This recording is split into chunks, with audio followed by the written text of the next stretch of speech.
Hey guys, in this quick video I'm going to show you how you can quickly fix your Samsung monitor switching from HDMI to analog and what you need to do.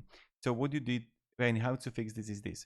You have put your HDMI cable wrong in a PC. Add it to the slot in a graphic card, not in a motherboard.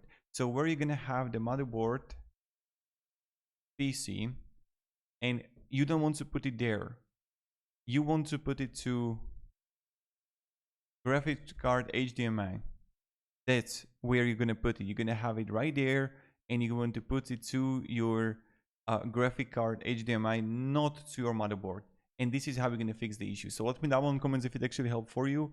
So you have put your HDMI cable wrong in the PC, add it to the slot in the graphic card, not in the motherboard, and that's how we're going to actually fix this.